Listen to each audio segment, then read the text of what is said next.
नमस्कार दोस्तों, मैं डॉक्टर एच.एस. पालीवाल अपने YouTube channel Ayurveda on tips पर आपका हार्दिक स्वागत और अभिनंदन करता हूं। आज हम सुश्रुत संहिता के सूत्र स्थान के 16वें अध्याय कर्ण बंधन विधि के बारे में पढ़ने वाले हैं।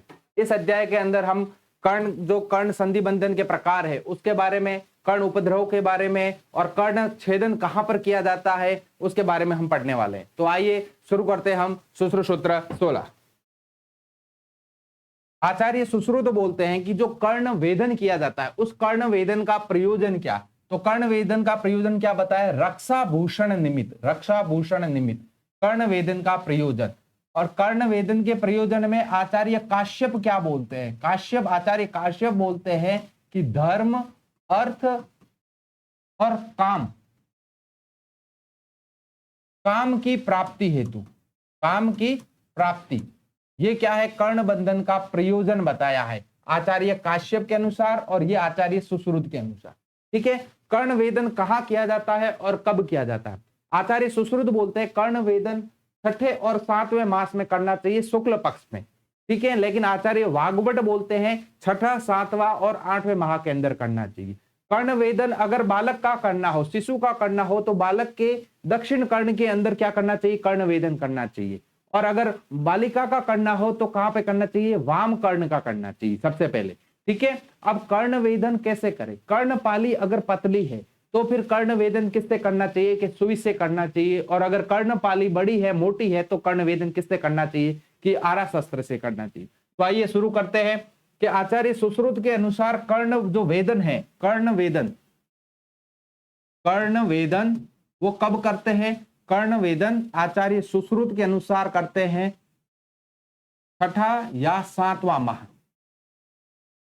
बात करते हैं आचार्य वाग्भट की, तो आचार्य वाग्भट बोलते हैं 6, 7 या 8वां माह।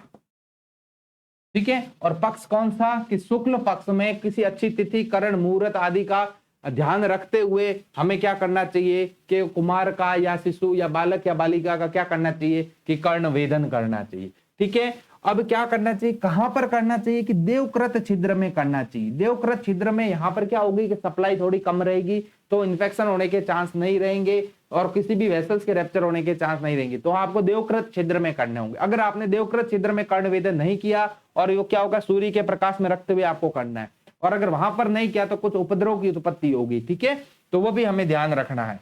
तो अगर कर्ण जो वेदन करना है और अगर वो कर्ण वेदन पतली है, तनु है, तो किससे करेंगे? सूची से करेंगे। लेकिन अगर बहल है, मोटी है, तो किससे करेंगे? कि आरा शस्त्र से करेंगे। हमने जब शस्त्र के अंदर जिनके कर्म के बारे में बात कर रहे थे तब भी हमने इसके बारे में पढ़ा था। अब हम बात करें कि आचार्य डल्हन ने या कर्ण वेदन हेतु, आप ये देखिए, कर्ण वेदन हेतु ऋतु या माह की बात करें कि कर्ण वेदन किस ऋतु या माह में करना चाहिए, तो आचार्य डल्हन बोलते हैं कि कहां पर कब करना चाहिए? कि माघ या फाल्गुन में करना चाहिए। और अगर मैं बात करूं आचार्य वाग्भट की, तो आचार्य वाग्भट बोलते हिमाग में, जब हिम आ जाती है, हिम ऋतु आती है, हिमाग में, वहां पर क्या करना चाहिए? कर्ण वेदन करना चाहिए। तो ये भी हमें ध्यान रखना है। अब हम बात करते हैं कि जो आपने कर्ण वेदन देवकृत छिद्र में नहीं किया तो क्या होगा? तो वहां पर कुछ उपद्रव उत्पन्न हो जाते हैं। और अगर आपने वहां पर कालिका, मरमरिका और लोहितिका, ये क्या होती है? वहां पर सिराएं होती हैं, और वहां पर अगर आपने वेदन कर दिया तो कुछ उपद्रव उत्पन्न होते हैं। और ये उपद्रव इंपॉर्टेंट है, एग्जाम में कई बार क्वेश्चन पूछा जाता है। देखिए, आप ध्यान से देखिए कि अगर कालिका में अगर आपने वेदन किया तो क्या होगा? ज्वर, दाह, क्षौतुर वेदना। क्या उत्पन्न होगा? ज्वर, दाह, क्षौतुर वेदना। इंपॉर्टेंट है क्षौतु। ठीक है, मरमरिका में अगर आपने उत्पन्न किए, मरमरिका से आप मर्म समझकर आंसर गलत कर देते हो, लेकिन हमें क्या ध्यान रखना है? कालिका, मरमरिका, लोहितिका, इसको याद कैसे करोगे? कमल। देखिए क्या करोगे? कमल। इन 3 सिराओं के वेदन से क्या हुआ? उपद्रव उत्पन्न हुए। अब कमल से कालिका में क्या उत्पन्न हुआ? शोथ उत्पन्न हुआ। बाकी सभी आपको सेम मिलेगा, लेकिन क्या उत्पन्न हुआ? कि शोथ उत्पन्न हुआ। अब मरमरिका के वेदन से क्या हुआ? कि वेदना, ज्वर और ग्रंथि उत्पन्न हुआ। क्या उत्पन्न हुई? कि ग्रंथि उत्पन्न हुई। यहां देखिए, कालिका में ग्रंथि नहीं है, मरमरिका में क्या है? ग्रंथि उत्पन्न हुई। लोहितिका में अगर आपने वेदन किया तो क्या हुआ? तो देखिए, मन्या, स्तंभ, अपतानक, शिरोग्रह, कर्णशूल, ये सब उत्पन्न होंगे। और ये इंपॉर्टेंट है, कई बार एग्जाम में क्वेश्चन आता है मन्य स्तंभ की उत्पत्ति एक किस सिरा के वेदन से होती है, तो किस सिरा के वेदन से, कि लोहितिका सिरा के वेदन से उत्पन्न होती है। और मैं इधर ही लिख लेता हूं सिंपल सी भाषा में कि अगर हमें शौतु वर्ड मिलता है तो इसका मतलब क्या होगा कि कालिका का वेदन हुआ। किसका हुआ? कालिका का। अगर ग्रंथि वर्ड मिलती है तो किसका वेदन हुआ? कि ग्रंथ मर्म का हो गया, मर्मरिका का। किसका? कि मर्मरिका का। और अगर मन्य स्तंभ आपको मिलता है तो आपको किसका आंसर करना है मन्य स्तंभ के अंदर? तो हम बात करेंगे किसकी? कि लोहितिका की। किसकी? कि लोहितिका की। ये तीनों है, इंपॉर्टेंट है, ध्यान रखना। कम से कम इसका एक एक लक्षण तो आपको ध्यान होना ही चाहिए ताकि आपको लाइन पहचानने में कठिनाई ना हो। अब हम बात करते हैं कि आपने कर्ण वेदन किया, तो कर्ण वेदन से पहले क्या करोगे आप? उसका क्या करोगे? आम तेल से क्या करोगे? सेचन करोगे। अगर सम्यक वेदन हुआ उसके बाद क्या करोगे कि 3-3 दिन से क्या करोगे? एक वर्ती डालोगे और उसको क्या करोगे? उत्तरोत्तर बढ़ाते हुए क्या करोगे? कर्ण वेदन करोगे। ठीक है। आम तेल से परिचय करने के बाद में 3-3 दिन से आप क्या करोगे? उत्तरोत्तर मोटी वर्ती डालते हुए क्या करोगे? उसके जो कर्ण जो वर्धनक है उसका प्रयोग करो। ठीक है। अब हम बात करते हैं कर्ण वर्धनक के लिए सबसे पहले किसका प्रयोग करते हैं? कि लघु वर्धनक का प्रयोग करेंगे। ऐसा नहीं कि स्टार्टिंग के अंदर ही आपने किसी मोटी धातु का या उस चीज का प्रयोग कर दिया हो जिससे क्या हो सकता है वहां पर शोफ उत्पन्न हो सकता है। ठीक है। अब हम बात करते हैं कि जो कर्ण संधि बंधन है, यहीं पर आप लिख लीजिए कि अगर हम बात करें कर्ण बंधन की या कर्ण संधि बंधन की, तो कर्ण संधि बंधन कितने? तो कर्ण संधि बंधन आचार्य सुश्रुत ने कितने बताए? 15 बताए हैं। अगर मैं बात करूं कर्ण पालीगत रोगों की, कर्ण पालीगत रोग, तो कर्ण पालीगत रोग कितने? तो देखिए कर्ण पालीगत रोग होते हैं 5। कितने होते हैं? 5। अगर मैं बात करता हूं कर्ण के उपद्रव की, कर्ण के उपद्रव की, तो उपद्रव कितने? तो हम बात करेंगे 10 की। कितनी? 10, जो इसी अध्याय में बताए गए हैं। और अगर मैं बात करूं कि आचार्य सुश्रुत ने कर्ण रोग कितने माने हैं, तो कर्ण रोग आचार्य सुश्रुत ने कितने माने हैं? तो हम बात करेंगे 28 की। कितने? 28 कर्ण रोग आचार्य सुश्रुत ने माने हैं। ठीक है। अब कर्ण संधि बंधन जो 15 है उसमें 10 तो साध्य है और 5 असाध्य है। तो यहीं पर आप लिख लीजिए 10 तो होंगे साध्य और 5 होंगे असाध्य। ये एक आउटलाइन हो गई अपनी, ताकि इस बेसिस पे हमें थोड़ा सा ध्यान रहे। 5 होते हैं असाध्य। अब 5 कौन से असाध्य हैं वो हम पढ़ते हैं। ठीक है। 5 असाध्य की ट्रिक आप अभी यहीं पे लिख लीजिए एक बार। सही वाक्य, सही वाक्य। अभी सही वाक्य क्या है वो हम आगे जाके इसको डिटेल में पढ़ते हैं। अब 15 जो कर्ण संधि बंधन है उसके बारे में बात करते हैं कि उसमें सबसे पहले आता है नेमी संधानक। क्या आता है? नेमी संधानक। ये जो कर्ण बंधन है वो हमें कब करना? देखिए आपकी कर्णपाली से संदर्भ के अंदर ये कर्ण संधि बंधन है कि वहां पर आपको जो वेदन करना है, कर्ण के जो कर्ण वेदन करना है उसमें कैसे करेंगे। तो नेमी संधानक के लिए आचार्य क्या बोलते हैं? प्रथुल आयत सम उभय पाली। अगर आपके दोनों पाली क्या हो? प्रथुल हो, यानी कि मोटी हो, सम हो, तब आपको कौन सा बंधन करना होगा? कि आपको नेमी संधानक करना होगा। पहचान के लिए प्रथुल वर्ड यूज करना है। क्या यूज करना है? प्रथुल वर्ड यूज करना है। बात करें उत्पल भेदक की। अब देखिए उत्पल भेदक कैसा होगा? कि उत्पल भेदक होगा व्रत होगा। कैसा होगा? व्रत होगा। अगर आपकी कर्णपाली गोल होगी, आयत होगी और क्या होगी? समान होगी दोनों, तो उसके अंतर्गत किस तरीके का यूज करेंगे? उत्पल भेदक। अगर प्रथुल होगी तो नेमी और व्रत होगी तो उत्पल भेदक। ठीक है। तो व्रत से पहचान करनी है उत्पल भेदक कर्ण संधि बंधन। बात करते हैं वल्लुरक की। तो वल्लुरक में क्या मिलता है? देखिए ऋष्व व्रत, व्रत तो मिलेगा लेकिन कैसा होगा? ऋष्व व्रत सम उभय पालिर। अगर दोनों पाली कैसी होगी? छोटी होगी, छोटी होगी और गोल होगी, तो कौन सा संधि बंधन यूज करेंगे? तो वल्लुरक यूज करेंगे। ठीक है। बात करते हैं आसंगिन की। आसंगिन क्या होगा? आभ्यंतर दीर्घेर के एक पाली। अगर एक पाली जो अंदर वाली पाली है वो क्या हो? बड़ी हो, ठीक है, वो दीर्घ हो, तो कौन सा बंध यूज करेंगे? आसंगिन। आसंगिन देख, आ से क्या होगा? आंतरिक, आसंगिन से कौन सी? आभ्यंतर। कंफ्यूज नहीं होना है। और बाह्य पाली के बारे में जब हम पढ़ेंगे तो उसमें कौन सा होगा? गंडकर्ण। और अगर बाह्य पाली बंड बड़ी होगी तो कौन से कर्ण बंधन यूज करेंगे? कि गंडकर्ण कर्ण संधि बंधन यूज करेंगे अगर बाह्य पाली बड़ी हो। और अगर आभ्यंतर पाली बड़ी होगी तो आसंगिन। अब हम बात करते हैं आहार्य। आहार्य का मतलब क्या? अपाली। इंपॉर्टेंट है, पहचानना है। देखिए अगर पाली नहीं हो दोनों तरफ तो क्या यूज करते हैं? आहार्य बंध। कौन सा बंध? आहार्य बंध। इंपॉर्टेंट है, कई बार एग्जाम में क्वेश्चन आता है आहार्य बंध के बारे में। अब बात करते हैं निर्वेदिम। निर्वेदिम भी बहुत इंपॉर्टेंट है। निर्वेदिम के बारे में क्या? कि अगर पीठो समम पाली रूपितम, इसको आप है ना एक ब्रैकेट में बंद कर लीजिए, पीठो समम, ठीक है, पीठोपमम। इसमें क्या होता है कि जो कर्णपाली है वो कैसी हो जाती है, वो कैसी हो जाती है, क्षीण हो जाती है और क्या हो जाती है, लुप्त होने लगती है। तब कौन सा बंध यूज करते हैं कि निर्वेदिम बंध यूज करते हैं। कौन सा बंध कि निर्वेदिम बंध। बात करते हैं व्यायोजिम की, तो व्यायोजिम कैसा, देखिए स्थूल अणु सम विषम। आप व्यायोजिम को व्यायाम से समझिए कि व्यायाम कौन करता है, जो मोटा होता है, स्थूल होता है। तो देखिए स्थूल अणु सम विषम, अगर इस तरीके का हो जिसका बॉडी स्ट्रक्चर प्रॉपर अलाइनमेंट में नहीं होता है, विषम की स्थिति में रहता है, तो उस वो क्या करेगा, व्यायाम करेगा। यानी कि कौन सा बंधन यूज करेंगे हम, या व्यायोजिम बंधन यूज करेंगे।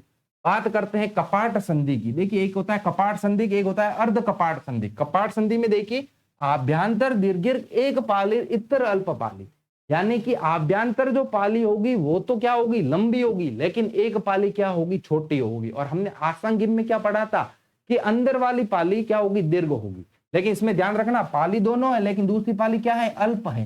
तो और आभ्यंतर पाली क्या है, बड़ी है, वो तो क्या हो गया, कपाट संधि। कपाट क्या होता है, अंदर होता है, और एक होता है अर्ध कपाट संधि, वो उल्टा हो जाएगा। इसमें बाह्य जो पाली होगी वो तो क्या होगी, दीर्घ होगी, लेकिन अंदर वाली जो दूसरी पाली होगी वो क्या होगी, छोटी होगी। अगर हम ऐसी स्थिति में बंधन करना होता है कर्ण संधि बंधन, तो अंदर वाली को बाहर की तरफ मोड़ देते हैं और बाहर वाली को अंदर की तरफ मोड़ते हैं। हमें क्या करना होता है, कर्ण संधि बंधन। अब ये जो हमारे 10 थे वो 10 कौन से थे, साध्य कर्ण संधि बंधन थे। अभी हम पढ़ रहे हैं असाध्य कर्ण संधि बंधन। ये जो भी आ रहे हैं वो क्या है, असाध्य। अब हमने असाध्य में एक ट्रिक पढ़ी थी, क्या पढ़ा था, सही वाक्य। क्या पढ़ा था, सही वाक्य। देखिए सही वाक्य का मीनिंग क्या, सही का मतलब देखिए स का मतलब क्या कि संक्षिप्त, क्या हो गया, संक्षिप्त।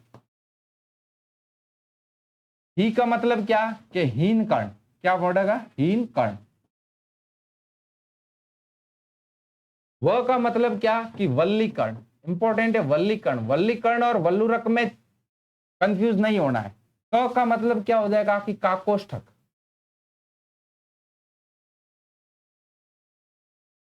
और य का मतलब क्या हो गया कि यष्टिकर्ण। य का मतलब क्या हो जाता है कि यष्टिकर्ण,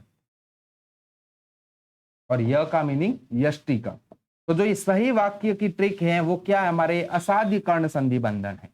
ठीक है, जैसा कि नाम से जानते हैं संक्षिप्त, संक्षिप्त का मतलब छोटा। अब देखिए यानी कि वो पाली कैसी हो जाएगी, शुष्क हो जाएगी, शुष्क सस्कुली, क्या हो जाएगी, शुष्क होगी, यानी कि संक्षिप्त होगी। तो उसमें कौन सा बंधन करेंगे हम, तो संक्षिप्त बंधन करेंगे।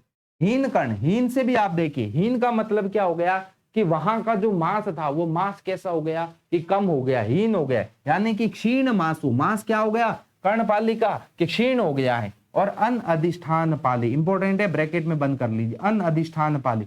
अगर अन अधिष्ठान पाली आती है तो आंसर क्या करना है हमें, हीन कर्ण करता है, क्योंकि उसका कोई अधिष्ठान ही नहीं, क्योंकि उसका जो मांस है वो मांस कैसा हो गया है, क्षीण हो गया है।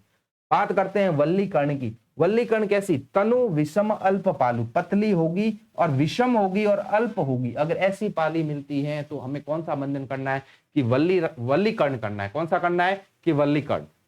अब हम बात करते हैं नेक्स्ट यष्टिकर्ण की। देखिए यष्टिकर्ण में कैसा होगा कि मांस कैसा हो जाएगा, ग्रथित मांस में स्थिति हो जाएगा। पहचान कैसे करोगे, ग्रथित मांस।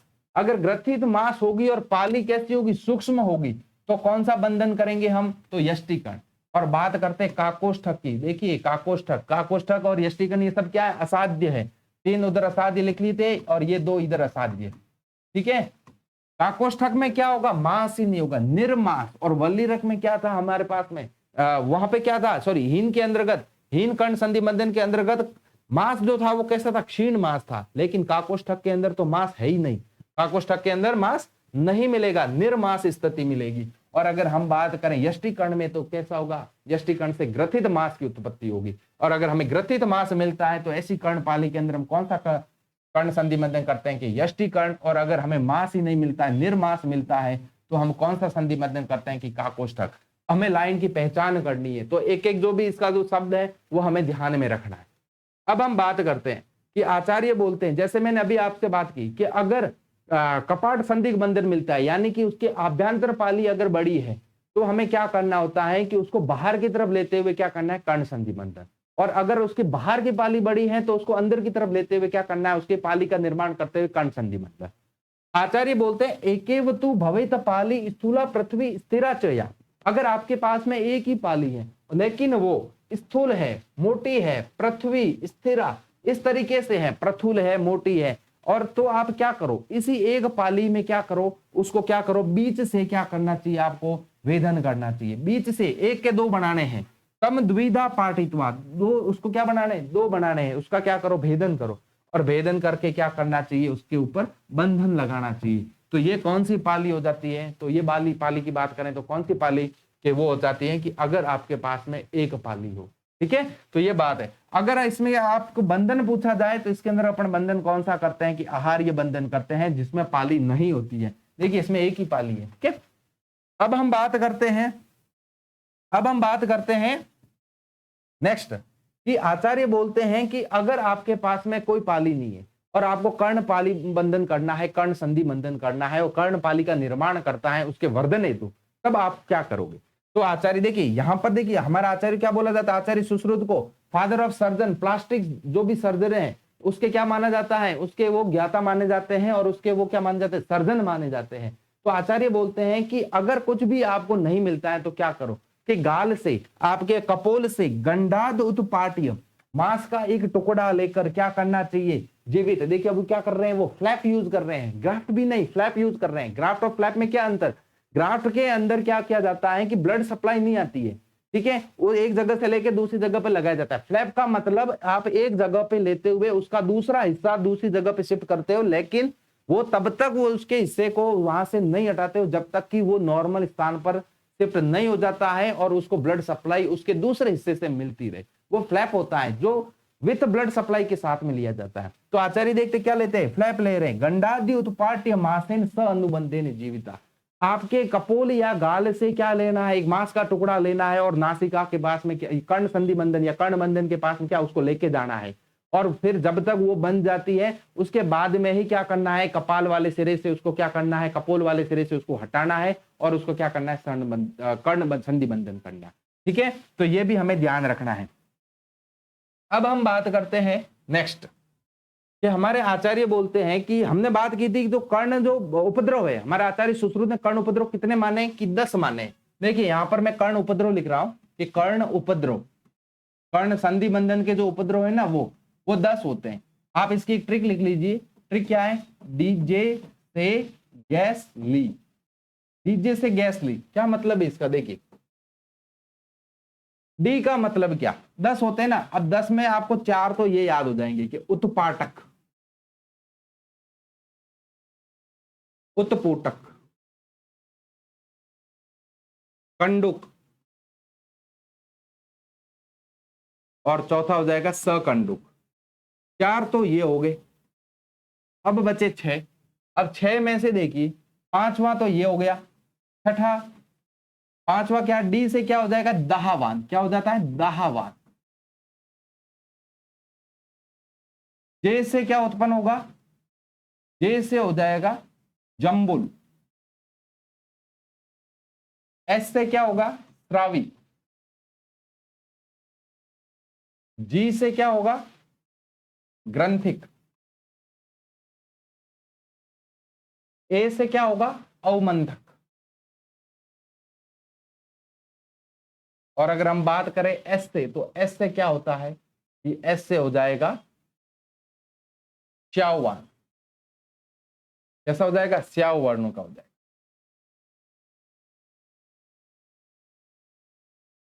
तो 4 ये हो गए, ये 5, ये 6, ये 7, 8, 9 और 10।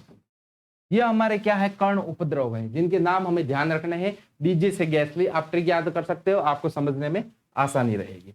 अब हम बात करते हैं कि आचार्य बोलते हैं कि आपने कर्ण संधि बंधन कर दिया। अब कर्ण संधि बंधन करने के बाद में क्या करोगे, अगर आपने कर्ण संधि बंधन किया तो उसके बाद में हम क्या करेंगे कि उसके बाद में जो भी, अगर उस कर्ण संधि बंधन सम्यक नहीं हुआ, रक्त की दुष्टि हुई है उसकी वजह से, तो वात पित्त कफ दोषों के अनुसार हम क्या करेंगे, सबसे पहले उसका संशोधन करेंगे। जो भी हमारे द्रव्य बताए हैं उसके हिसाब से क्या करेंगे, हम उसके वात पित्त कफ आदि से क्या करेंगे, उसका चूर्ण का या उसका क्या करेंगे, छिड़काव करेंगे। फिर हम लेखन कर्म करेंगे, फिर हम संधान कर्म करेंगे। लेखन और संधान कर्म करने के बाद में हम मधु सर्पी से क्या करेंगे, जो भी पिच्चू हम तैयार करते हैं उससे क्या करते हैं, बंधन कर्म करके कपाल चूर्ण का छिड़काव करेंगे। ठीक है, तो ये भी एक कॉन्सेप्ट है। तो इसके अंदर भी देखिए आपने क्या किया, सबसे पहले बंधन वंदन सब हो गया, लेकिन क्या हो गया कि वहां पर रक्त की दृष्टि हुई। तो अगर वात की दृष्टि होती है तो वात दृष्टि के अंदर क्या करते हैं हम, सुरामंड और किसका यूज करते हैं, सुरामंड का। अब देखिए वात दृष्टि के अंदर किसका यूज किया जाएगा कि सुरामंड का, धान्यक अम्ल और उष्णक उदेन, किसका यूज, धान्यक अम्ल और उष्ण उदेक, किसके अंतर्गत, वात दृष्टि रक्त में। पित्त दृष्टि रक्त के अंतर्गत हम क्या करेंगे, पित्त है तो शीतल द्रव्यों का यूज, यानी कि शीत उदक का यूज करेंगे, किसका, शीत उदक का यूज करेंगे, या फिर दूध का यूज करेंगे, पेय का। और कफज दृष्टि अगर रक्त हो गया है कर्ण संधि बंधन में तो सुरामंड और उष्ण उदक का प्रयोग करेंगे। वात और कफ में कंफ्यूज नहीं होना है। वात में क्या होता है, वात का सामक कौन सा रस होता है कि अम्ल रस होता है, इसलिए क्या यूज किया गया है, धान्यक अम्ल यूज किया गया है। ठीक है, तो आपने क्या किया कि कर्ण संधि बंधन क्या, रक्त के आदि की दृष्टि हुई तो वात आदि दोषों से क्या किया, उसका प्रक्षालन किया। ठीक है, तो मैं इधर लिख लेता हूं कि कर्ण संधि बंधन में कर्तव्य, कर्ण संधि बंधन में कर्तव्य, एक इसका जो क्रम है वो क्रम क्या है कि वात आदि दोषों के अनुसार क्या किया हमने, प्रक्षालन किया। फिर हमने क्या किया कि फिर हमने क्या किया, वहां पर लेखन कर्म किया। क्या किया, लेखन कर्म किया। लेखन के बाद में हमने क्या किया, तो हम बात करेंगे संधान कर्म किया। और संधान कर्म के बाद में हमने क्या किया, तो हम बात करेंगे कि जो मधुसर्पी है, मधुसर्पी, मधुसर्पी, मधुसर्पी से युक्त पिच्चू का, पिच्चू से क्या किया, बंधन किया। क्या किया कि बंधन किया। अब बंधन के बाद में हम क्या करेंगे, वहां पर क्या लगाएंगे कि कपाल का चूर्ण, यानी कि जो मृतिका का चूर्ण है ना, वो कपाल चूर्ण छिड़के, जिससे क्या हुआ, इंफेक्शन नहीं होगा, कपाल चूर्ण छिड़के। ठीक है, ये देखिए आपने ये सब कुछ किया। उसके बाद में क्या, ये देखिए मधु घृत से क्या किया, उसका एक पिच्चू बनाया और वहां पर क्या किया आपने, बंधन कर दिया। और उसके बाद में क्या किया आपने, कपाल चूर्ण का छिड़काव किया। ठीक है, तो एक सिंपल सी भाषा में ये इसका नॉर्मल कॉन्सेप्ट है जो आपको ध्यान रखना है कि कर्ण संधि बंधन में हम क्या करते हैं। अब हम बात करते हैं कि जब कर्ण संधि बंधन करते हैं तो उसके लिए कुछ चीजें क्या होती हैं कि हमें उसके त्याग करनी पड़ती है, त्याज्य होती है। तो किस चीजों का प्रयोग होता है कि देखिए विघटन, ज्यादा घर्षण वाले काम नहीं होने चाहिए, दिवा स्वप्न नहीं होना करना चाहिए, व्यायाम का अति प्रयोग नहीं करना चाहिए और अत्यधिक भोजन नहीं करना चाहिए, वैवाह और अग्नि संताप, इनका क्या करना चाहिए हमें, इनका हमें त्याग करना चाहिए। ठीक है, अब हम बात करते हैं नेक्स्ट बात करते हैं कि अगर आपने, आचार्य बोलते हैं कि अगर आपने इन दोषों का प्रयोग नहीं देखा कि वात पित्त कफ कौन से दोष बढ़े हुए हैं या रक्त की कौन सी स्थिति है, और आपने कर्ण संधि बंधन कर लिया है, ठीक है, कर्ण वर्धनाथ हेतु, तो क्या होगा। तो आचार्य बोलते हैं कि अगर वात की दृष्टि हुई तो वहां से क्या होगा कि उससे क्या होगा कि जो आपने जब कर्ण बंधन करने जाओगे तो वो कैसा, कौन सा रोग उत्पन्न हो जाएगा कि परिपूटन। ठीक है, कौन सा रोग उत्पन्न होगा कि परिपूटन। पित्त की दृष्टि हुई तो पित्त दृष्टि से क्या उत्पन्न होता है, देखिए दाह पाक राग वेदना, ये हम सब जानते हैं। बात करते हैं कफज दृष्टि में, तो कफज दृष्टि में क्या उत्पन्न होता है, कंडू उत्पन्न होती है, जो कफ का लक्षण है। सिंपल सी भाषा है, आप इसको इजी वे में पहचान सकते हैं।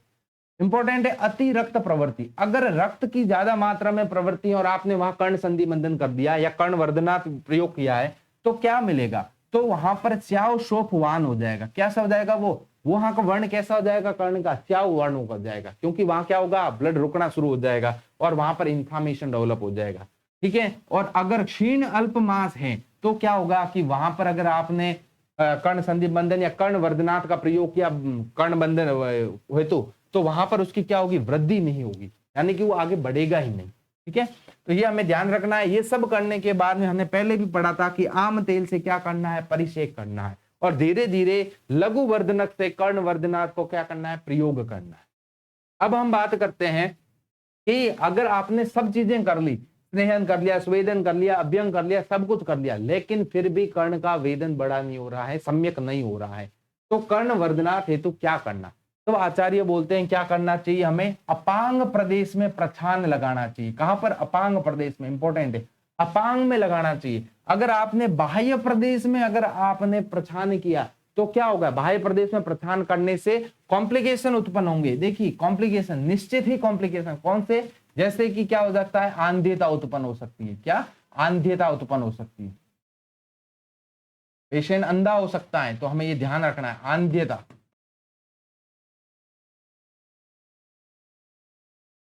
अब हम बात करते हैं नासा संधान विधि की। रेफरेंस इंपॉर्टेंट है, आपसे पूछा जाता है नासा संधान विधि और ओष्ठ संधान विधि, इन दोनों का रेफरेंस सुश्रुत में कहां मिलता है कि सुश्रुत सूत्र 16 के अंदर। और नासा संधान विधि, ओष्ठ संधान विधि किस आचार्य की देन है? तो हम बात करेंगे आचार्य सुश्रुत की देन है। आचार्य सुश्रुत की देन है, क्योंकि इसीलिए तो आचार्य सुश्रुत को प्लास्टिक सर्जन के नाम से भी जाना जाता है, ठीक है, रिकंस्ट्रक्टिव सर्जन, आचार्य सुश्रुत की देन। अब क्या किया नासा संधान विधि में? अगर नाक टूट गई, अगर कोई, जैसे पहले का समय था, कोई युद्ध चल रहे हैं और किसी सैनिक की नासा क्षति हो गई हो या किसी और कारण वजह से ऐसा नासा अगर डैमेज हो जाती है, तो उसका नासा डैमेज होगी तो उसकी नासा को वापस किस तरीके से जोड़ा जाएगा, वो हमारा आचार्य सुश्रुत बोलते हैं। और इसके अंतर्गत वो अच्छी तरीके से फ्लैप एंड ग्राफ्ट का यूज करते हैं। तो देखिए, तो सबसे पहले आचार्य बोलते हैं कि जैसी उस सैनिक की नासा हो, उस नासा के प्रमाण का क्या करना चाहिए, हमारे कपोल यानी कि हमारे गाल पे उसके नासा के प्रमाण के बराबर पहले एक पत्ता लीजिए। किसका पत्ता लेना? पत्र लेना है पृथ्वी रुवाणाम। ये इसके बारे में एग्जाम में क्वेश्चन आया था आरपीएससी 2021 शल्य लेक्चरर के अंदर के नासा संधान हेतु आचार्य सुश्रुत ने किस पत्र का यूज किया है। तो कौन सा पत्र है कि पृथ्वी रुवाणाम पत्र। वैसे पत्र से उसको नाप कर क्या करोगे आप, जो कपोल है, जो गाल है, वहां पर क्या करोगे आप, लगाओगे उसी प्रमाण के अनुसार। फिर क्या करोगे कि यहां से आपने उसको वहां पे आपने इंसिजन दिया और इंसिजन देख के उस प्रमाण के अनुसार, नासा के प्रमाण के अनुसार, उसका जो एक हिस्सा है वो एक हिस्सा कहां आपने जोड़ा कि नासा में जोड़ दिया। ठीक है, पहले नासा का क्या करोगे, लेखन करोगे, ताकि क्या होगा, अच्छी तरीके से जुड़े। तो आपने क्या किया, वहां पर उसको जोड़ दिया और वहां पर आपने क्या की, स्विचरिंग की। फिर कुछ दिनों के बाद में आप देखते हो कि जब ये पूरी तरीके से चिपक जाता है, तब आप क्या करते हो, कपोल वाले जो भाग से जो जुड़ा हुआ है वहां से उस मांस के सिरे को आप हटा देते हो और नासा वाले सिरे पे जोड़ देते हो। ठीक है, तो ये नासा संधान विधि, फ्लैप विधि जो बताई हमारे आचार्य सुश्रुत ने। और आचार्य सुश्रुत बोलते हैं कि इस विधि में क्या करना होता है कि नासा को शेप देने के लिए उन्होंने 2 एरंड नाल का प्रयोग किया, एक नाड़ी द्रव्य का यूज किया है, जो एरंड नाल बताते हैं, जो द्विमुखी होती है। उससे क्या होगा कि हमारी जो नाक है या जो हमारी नासा है उसका शेप क्या रहे, प्रॉपर रहे। और इस बीच में आचार्यों ने जो भोजन व्यवस्था बताई है वो बताई है कि सबसे पहले रोगी को क्या करवाना चाहिए ऐसी स्थिति में कि भोजन अगर उसका पच जाता है तो घृतपान करवाना चाहिए, और घृतपान करवाने के बाद में क्या करना चाहिए कि उसको विरेचन का प्लान करना चाहिए उसका। तो देखिए, आपने नासा के जो नासा प्रमाण के हिसाब से एक पत्र लिया है पृथ्वी रुवाणाम, उस पत्र के अनुसार आपने क्या किया कि जो गंड या फिर जो कपोल है उसके हिसाब से आपने वहां पर क्या लिया, एक इंसिजन लगाया। और इंसिजन लगाने से पहले क्या किया आपने कि जो आप नासिका का जो अग्रभाग है वहां पर आपने क्या किया कि लेखन किया, जिससे क्या होगा वो अच्छी तरीके से वहां पर उसको लग सके। ठीक है, रिजेक्शन के चांस कम से कम है, इसलिए उन्होंने क्या किया कि उसी पेशेंट का यूज किया है। ठीक है, आप ये देखिए, अब उन्होंने क्या किया कि द्विनाड़ी का प्रयोग किया। नाड़ी जो द्विमुखी नाड़ी है यानी कि इन्होंने क्या किया, एरंड नाल का प्रयोग किया। इंपॉर्टेंट है कि इन्होंने नासा संधान विधि के अंदर एरंड नाल का प्रयोग किया है। एरंड नाल का प्रयोग, एरंड नाल यानी कि द्विमुखी एरंड नाल। ओष्ठ संधान में नहीं करते हैं। ओष्ठ संधान में क्यों नहीं करते हैं? क्योंकि ओष्ठ को शेप देने के लिए द्विमुखी एरंड नाल की जरूरत ही नहीं है। नाक को शेप देने के लिए द्विमुखी एरंड नाल की जरूरत है, इसलिए उन्होंने इसका प्रयोग किया। उसके बाद में क्या किया, उसके बाद आचार्य बोलते हैं कि वहां पर उन्होंने कुछ अवचूर्ण किया। किसका किया? देखिए, पतंग, यष्टि मधु का क्या किया उन्होंने, कुछ क्या किया उन्होंने, अवचूर्ण किया। पतंग किसको बोलते हैं? पतंग बोलते हैं चंदन को बोलते हैं। किसको बोलते हैं? चंदन को बोलते हैं। तो ये भी हमें ध्यान रखना है। उसके बाद में क्या करते हैं, उसके बाद में क्या करेंगे कि तेल है उसका क्या करेंगे, पिच्चू से क्या करेंगे, परिषेक करेंगे। अब क्या किया कि घृतम च पायम, अब क्या हुआ, घृत पिलाया। और घृत पिलाने के बाद में क्या प्लान किया है कि अगर उसका घृत का सुजीर्ण हो जाता है, अच्छी तरीके से अगर उसको पाचन हो जाता है, तो क्या प्लान किया है कि विरेचन का प्लान किया है। क्या प्लान किया है? विरेचन का प्लान किया है। इंपॉर्टेंट है। ठीक है, घृत पान के बाद विरेचन किसकी चिकित्सा है कि नासा संधान की चिकित्सा है। किसकी चिकित्सा है कि नासा संधान की चिकित्सा है। ठीक है, रूढ़म च संधानम उपागतम स्याद अर्धशेषम तु पुनर्गतम। आचार्य बोलते हैं कि ऐसा करने से क्या हो जाता है कि जो नासा है वो अपने स्थान पे लग जाती है। अगर छोटी होती है तो उसको बढ़ाने का प्रयास करना चाहिए, और अगर वो कोई जो उसका मांस है अगर वो बड़ा हो जाता है तो वो जो शेष बचे हुए मांस को क्या कर देना चाहिए, काट देना चाहिए। ठीक है, तो ये देखिए ये पूरा का पूरा उन्होंने नासा संधान विधि के बारे में बताया और इसी अध्याय के अंदर उन्होंने ओष्ठ संधान विधि के बारे में भी बताया है, जिसका रेफरेंस हमें ध्यान ही रखना है कि कहां मिलता है, कि सुश्रुत सूत्र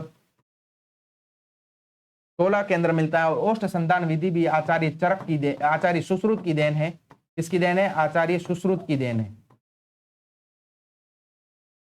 देखिए यहां पर आपको ग्राफ फ्लैप सब देखने को मिला है और आचार्य सुश्रुत बोलते हैं कि जैसे हमने नासा संधान किया है सेम इसी तरीके का प्रयोग हमें कहां करना है, किसके लिए करना है? ओष्ठ संधान के लिए करना है। लेकिन सिर्फ एक ही चीज का अंतर है कि यहां पर हम नाड़ी का प्रयोग नहीं करेंगे। नाड़ी यानी कि जो हमने ऊपर द्विमुखी एरंड नाल का प्रयोग किया था वो यहां नहीं करेंगे और करने की जरूरत भी नहीं है। ओष्ठ को शेप देने के लिए हमें द्विमुखी एरंड नाल की जरूरत ही नहीं है, इसलिए इसका प्रयोग यहां पर नहीं किया गया है। तो दोस्तों यहाँ पर हमारा सुश्रुत सूत्र जो 16 है, कर्ण संधि बंधन विधि, जिसके अंदर हमने नासा संधान और ओष्ठ संधान विधि के बारे में भी पढ़ा है। उम्मीद करता हूं कि आपको समझ में आया होगा।